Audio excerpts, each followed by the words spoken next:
Hi there and welcome to my first YouTube video. So here I'm going to go over all the things that I do to make my clay sculptures.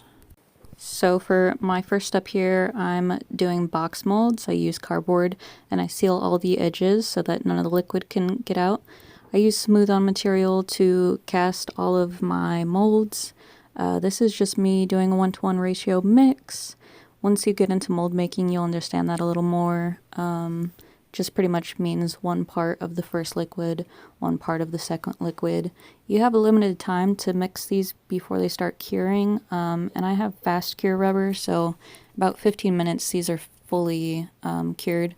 Most of the time you don't want bubbles in your stuff, however, I do not have the machine to take all the air out, so I work with what I have. Here, I'll be checking everything, make sure nothing's leaking out. It doesn't look like a typical mold would because I'm obviously working with some cheaper material and doing whatever I can. Once they're all dried, I pop them out, clean up the edges, and keep the backs as I tear them out. If your sculpture breaks when you pull it out, not really a big deal. I mean, it sucks, but you'll learn as you start doing more of them. So you got to just work with what you can as you're learning. Everything's a learning process. So I continue on with my journey of taking everything apart. This can take a couple hours from like start to finish, and that's okay. You can always speed up the process once you have learned more.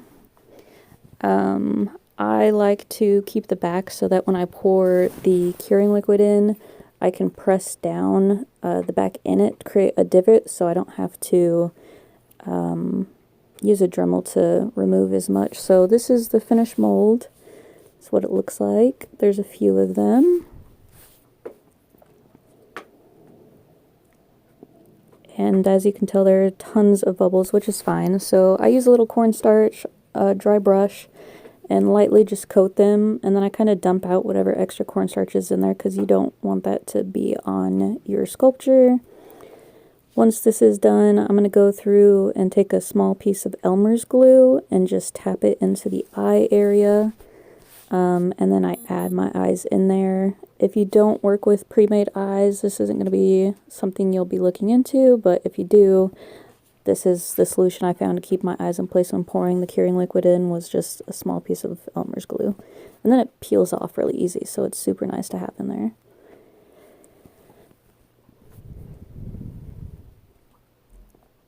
It can take some time to get the pieces exactly where you want them. You want to make sure that the dot of the eye is exactly where it is, because if you don't, or if it shifts during the process, you are going to end up with one funky looking dog and end up just painting it over and painting your own eyes, which doesn't save you time at all. So here I am using the next liquid. This is my plastic that'll go into this. Once this goes in, it cures pretty fast, almost uncomfortably fast, because once it went in there, I had seconds to, you know, put these backings on, which I didn't know it would cure so fast. I mean, literally in seconds you saw it shift. So here's a finished product. I am demolding it. They turned out pretty good. All the eyes and stuff will get cleaned up, so that's not a problem that they turned out like that. The little bubbles in the noses, I'm going to use a fine tip and push those down, sculpt them out. If there's any things like the ear has a little bit of break in it, super easy fix. I'm going to go with a file or a tool and just kind of file that down to make it look better. If you have a piece that has a lot of damage, you can use a different type of like putty and just fill it in and then let it air dry. So here, once again, I'm just adding more. I did 6 of these because of an event that I'm selling at, so I had to have a lot of product really fast. So here's the end of the product. This is everything I ended up with. Some of these are products for customers, and then others will be generic dogs to sell. I use whatever tool I can, usually the sharpest tool to clean the eye up. Well, it does look like it's quite the process. There's things you can do and put in place to avoid this process to save you time. However, I don't really mind too much cleaning up the eyes. It's kind of satisfying. So as you see, I just take a sharp tool, something with a round tip, not a pointed tip, unless I absolutely have to. And then I just go through with a little bit of water, scrub that brush area in the eye, and then I'll clean the dogs and cover them completely in paint, even the eye area. As much as this causes a little more work, it's good to get all the colors possible as you can in that inner eye to make sure it looks real. So it takes me about, I don't know, 30 minutes or so to cover every single dog in white paint. And this is just a base layer that I add to all the dogs, no matter what the color they end up being. I guess, however, unless it was black, then I would use all black if it was like a Labrador. It's kind of a fun process, definitely messy. This is a Dalmatian that ended up really messed up, but he was cute anyways. So now I'll go through, since I'm mass painting, I will paint all the noses at once since they're all going to be black. And I'll slowly start changing each piece based off of what dog they're supposed to be.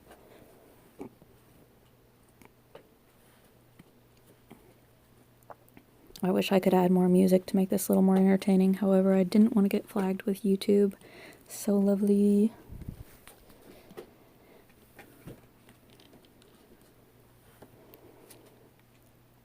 This was a dog that was an inspiration for a mug that sold already actually at an event to a child. She asked her dad to buy it and he did, which was so cute.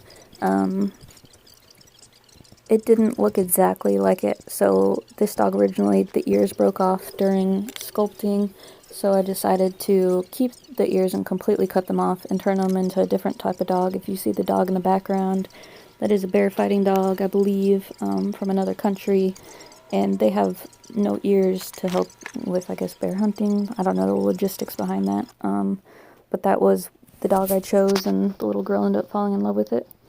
This is a Dalmatian piece that ended up messed up. I casted this just to get rid of a mold that wasn't of use to me anymore. It wasn't made properly.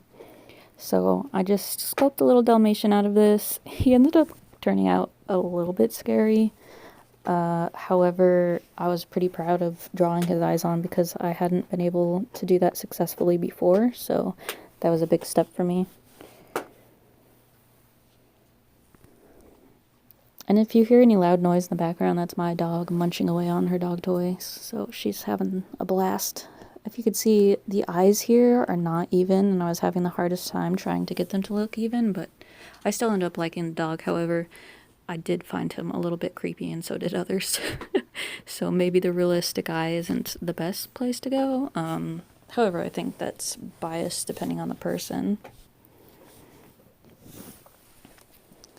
And this is more of just the video to show, like, start to finish, I guess. If you want an actual sculpting of the dogs, I can do that too. I'm not sure how many views this video will get, but I will be grateful for whatever views it does get.